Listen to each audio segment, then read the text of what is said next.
Bismillahirrahmanirrahim. Assalamualaikum warahmatullahi wabarakatuh. Syukur alhamdulillah kita bisa berjumpa lagi di channel ini. Salawat dan salam selalu dan tetap tercurahkan kepada junjungan kita Nabi besar Muhammad sallallahu alaihi wasallam. Allahumma sholli ala sayyidina Muhammad wa ala ali sayyidina Muhammad. Harapan dan doa saya semoga sahabatku semuanya selalu diberikan kesehatan, dilapangkan rezekinya, diampuni dosa-dosanya, dan dipanjangkan umurnya. Amin ya rabbal alamin. Sahabat beriman yang dirahmati Allah, dalam menjalankan ibadah, salah satu yang sering dilupakan adalah sholat duha. Namun tahukah Anda bahwa sholat duha memiliki keutamaan yang luar biasa dan dapat membawa berkah dalam kehidupan sehari-hari kita. Meskipun tidak wajib, sholat duha memiliki banyak manfaat, namun ada juga kesalahan umum yang sering dilakukan dalam melaksanakan sholat duha yang malah bisa menghambat rezeki kita. Untuk itu, penting bagi kita untuk mengetahui waktu dan cara yang tepat dalam melaksanakan sholat duha agar bisa meraih keberkahan dan mendapatkan rezeki yang lancar. Penting juga untuk mengetahui beberapa waktu dan juga kondisi yang dilarang sholat duha agar tidak mendatangkan petaka. Sholat duha merupakan salah satu ibadah sunnah yang dianjurkan dalam agama Islam, meskipun tidak termasuk dalam kategori sholat wajib.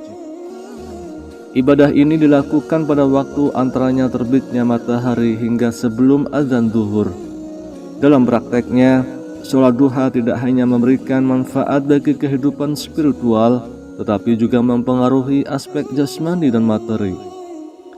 Melalui ibadah ini, seseorang dapat mendapatkan pengampunan dosa, mendapatkan keberkahan rezeki, terhindar dari kelalaian, dan mendapatkan berbagai keistimewaan lainnya. Sholat duha adalah salah satu ibadah sunnah yang memiliki banyak keutamaan dan manfaat bagi umat muslim. Salah satu keutamaan sholat duha adalah pengampunan dosa-dosa. Rasulullah Shallallahu Alaihi Wasallam bersabda bahwa siapapun yang menjaga sholat duha secara teratur, dosanya akan diampuni meskipun sebanyak buih di lautan. Hal ini menunjukkan bahwa sholat duha memiliki kekuatan besar dalam menghapus dosa-dosa seseorang. Dalam beberapa riwayat hadis disebutkan bahwa ada pintu surga yang disebut ad-duha yang khusus disiapkan bagi mereka yang rajin melaksanakan sholat duha. Diriwayatkan dari Abu Hurairah radhiyallahu anhu bahwa Nabi Muhammad sallallahu alaihi wasallam bersabda, "Sesungguhnya di surga ada pintu yang disebut dengan ad-duha. Nanti pada hari kiamat ada yang memanggil siapa yang senantiasa melaksanakan sholat duha ini adalah pintu kalian. Silakan masuk dengan rahmat Allah." Meskipun terdapat perbedaan pendapat di antara para ulama tentang keabsahan hadis ini, namun hal ini menunjukkan bahwa sholat duha memiliki potensi untuk membawa seseorang masuk surga. Sholat duha juga memiliki keutamaan dalam menjauhkan seseorang dari golongan orang yang lalai dalam beribadah dan berusaha. Rasulullah Shallallahu Alaihi Wasallam bersabda bahwa orang yang melaksanakan sholat duha tidak termasuk dalam golongan orang yang lalai. Sholat duha juga dianggap sebagai bentuk sedekah untuk dirinya sendiri, di mana dalam sebuah hadis Rasulullah Shallallahu Alaihi Wasallam menjelaskan bahwa setiap sendi tubuh manusia memiliki kewajiban untuk bersedekah setiap hari, mengucapkan tasbih, tahmid, tahlil, takbir, dan mencegah kemungkaran. Semuanya merupakan bentuk sedekah. Namun semua ini dapat digantikan dengan melaksanakan sholat duha 2 rakaat. Dengan melaksanakan sholat duha, kita memberikan sedekah kepada diri sendiri dalam bentuk amalan yang mendekatkan kita kepada Allah Subhanahu wa Ta'ala. Manfaat penting lainnya dari sholat duha adalah Allah akan mencukupi kebutuhan mereka yang melaksanakannya hingga sore hari tiba. Allah telah menjanjikan bahwa kita melaksanakan sholat duha, Dia akan mencukupi kebutuhan kita. Hal ini memiliki rasa aman dan keyakinan bahwa Allah selalu merawat hamba-Nya yang menjaga sholat duha. Dalam kesimpulan, sholat duha memiliki keutamaan dan manfaat yang luar biasa bagi umat muslim. Begitu pentingnya menjaga kualitas dan pelaksanaan yang benar dalam sholat duha. Sangatlah disayangkan bahwa seringkali terjadi kesalahan yang mengurangi manfaat dan keberkahan yang seharusnya dirasakan. Salah satu kesalahan yang sering terjadi adalah ketidakkonsistenan dalam menjaga atau melaksanakan sholat duha. Rasulullah Shallallahu Alaihi Wasallam bersabda, "Seandainya kalian sungguh-sungguh bertawakal kepada Allah, sungguh Allah akan memberi kalian rezeki sebagaimana Allah memberi rezeki kepada seekor burung yang pergi dalam keadaan lapar dan kembali dalam keadaan kenyang." Ketidakistiqomahan dalam melaksanakan sholat duha dapat mengurangi manfaat dan keberkahan yang seharusnya kita dapatkan. Ini bukan hanya sekedar rutinitas ibadah, tetapi memiliki makna yang mendalam dan tujuan yang terkait dengan ketaatan kepada Allah dan peningkatan spiritual, misalnya tentang keimanan dalam hati seseorang. Allah Ta'ala berfirman, "Jikalau sekiranya penduduk negeri-negeri beriman dan bertakwa, pastilah kami akan melimpahkan kepada mereka barokah dari langit dan bumi. Tetapi mereka mendustakan ayat-ayat kami, maka kami siksa mereka disebabkan perbuatan mereka sendiri." Kesalahan yang lain yang sering terjadi adalah tidak memperhatikan waktu yang tepat untuk melaksanakan sholat duha. Waktu sholat duha dimulai setelah terbitnya matahari dan berakhir sebelum masuknya waktu zuhur. Kemudian waktu yang diharamkan yaitu ketika subuh sesudah hingga matahari muncul sekitar jam 6 sampai 7 pagi. Dan ketika sesudah memasuki waktu zuhur hingga tergelincirnya matahari atau sekitar jam 11.30 sampai jam 12.30 siang, serta setelah sholat asar. Dari Ibnu Abbas berkata, "Datanglah orang-orang yang diridhoi dan ia ridho kepada mereka, yaitu Umar. Ia berkata, bahwasanya Nabi melarang sesudah subuh hingga matahari bersinar dan sesudah asar hingga matahari terbenam." Dari Ibnu Umar, Rasulullah Shallallahu Alaihi Wasallam bersabda, "Apabila sinar matahari terbit, maka jangan melakukan sholat hingga matahari tinggi. Dan apabila sinar matahari terbenam, maka jangan melakukan sholat hingga matahari terbenam." Tidak hanya itu, salah satu alasan mengapa ada beberapa waktu yang diharamkan untuk melaksanakan sholat duha adalah karena adanya setan yang mengikuti pada waktu-waktu itu. Rasulullah Shallallahu Alaihi Wasallam bersabda, "Matahari terbit dengan diikuti setan. Pada waktu mulai terbit, matahari berada dekat dengan setan, dan ketika telah mulai meninggi, berpisah darinya.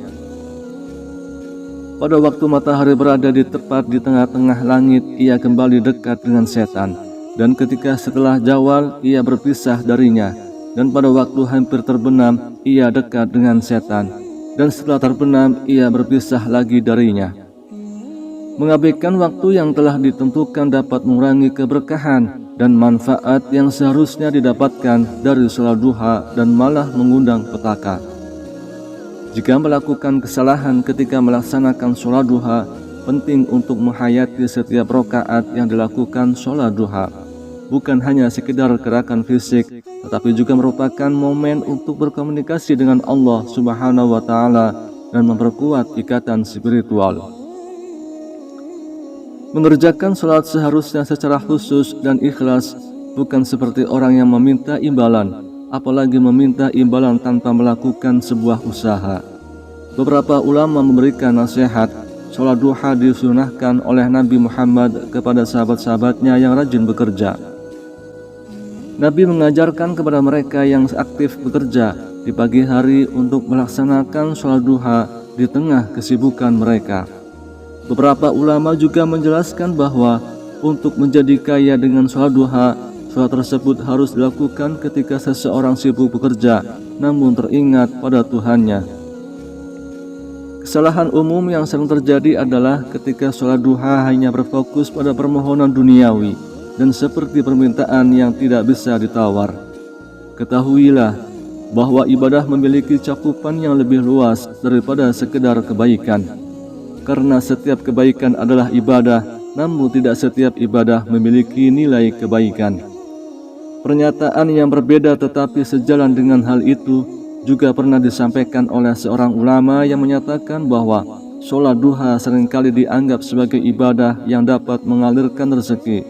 Namun hal ini dapat menyebabkan seseorang menyalahkan ibadahnya jika tidak memperoleh hadiah yang diinginkan.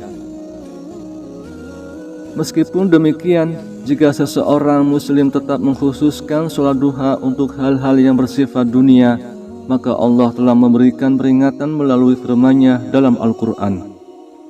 Jika seseorang menginginkan keuntungan di akhirat, kami akan menambahkan keuntungan tersebut baginya. Dan jika seseorang menginginkan keuntungannya di dunia, maka kami juga akan memberikannya. Namun tidak ada sedikit pun keuntungan di akhirat baginya.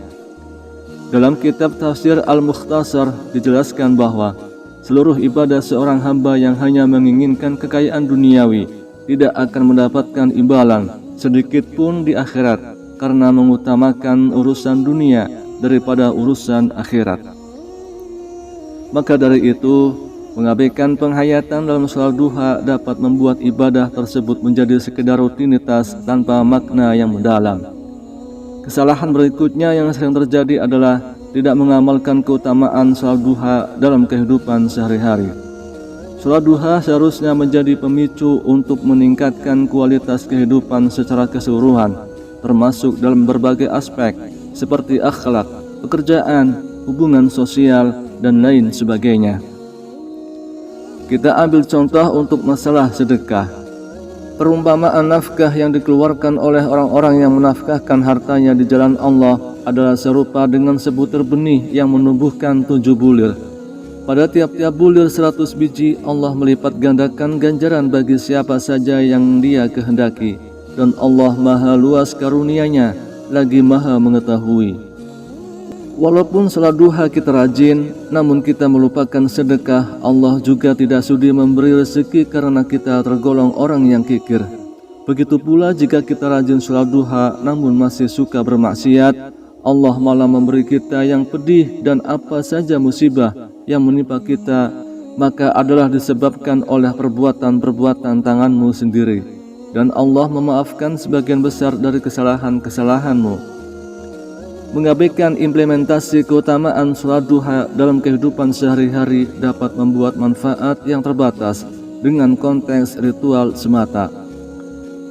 Dampak dari kesalahan-kesalahan tersebut adalah ketidakmaksimalan dalam mendapatkan manfaat dan keberkahan yang seharusnya didapatkan dari sholat duha. Rezeki yang diharapkan pun tidak tercapai secara optimal.